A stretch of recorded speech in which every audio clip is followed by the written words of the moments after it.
کوچنی لورکۍ یې مور ته وویل موږ مړه کیږو. مور یې ډنډ سترګې پورته کړې. د کوټې چت ته یې وکتل. د کوټې چت د هاوان مرمۍ له زوره زمبیل و. غږ یې په ستونو کې بند شو. ورو یې وویل که تقدیر مو د مرګ فیصله نه وي کړې نه مرو. ښځه لګیا ده وړې لور ته تسلي ورکوي خو په زړه کې یې د ویرې توپان لګیږي. د ښار له هر کور نه د بارودو لوګي او د زخمي انسانانو زګیروي پورته کیږي. د ښځې په ذهن کې څه ور وګرځېدل. په منډه را ولاړه شوه. د کور زړې کوټې ګوري او چغې وهي. حمزه و حمزه زویه چېرته یې؟ د خدای لپاره غږ وکړه کنه د مور زړه دې درېږي. ماشومه په چغو چغو ژاړي. په خپلې مور پسې یې په وړو لاسو کې د هغې زوړ ټیکری نیولې منډې وهي. ښځې چې د حمزه غږ وانه ورېد منډه یې کړه. د کلا دروازه یې خلاصه کړه. سرتور سر ووتله. پر سړک ګوري ډېری انسانان په خپلو وینو کې لت پت پراته دي. د ښار له هټیو د اور لمبې پورته کیږي.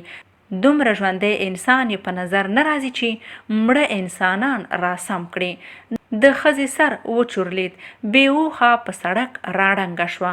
وړه ماشومه په چغو راغله. د مور په ټټر یې سر کېښود. مورې پاسه د خدای لپاره ما چاته پرېږدې؟ هېڅوک نشته زه ډېره وېرېږم.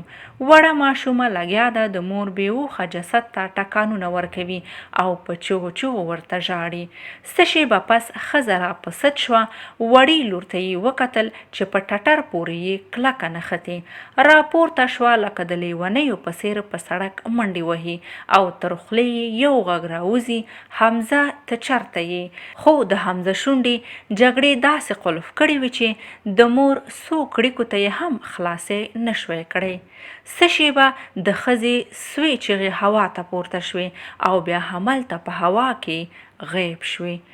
وړې ماشومې د مور لاس ونیو چې راپورته یې کړي خو د مور سر یې کرار په یوه خوا کوږ شو او تر خولې یې نرۍ وینه وڅڅېده او ساه یې ورکړه.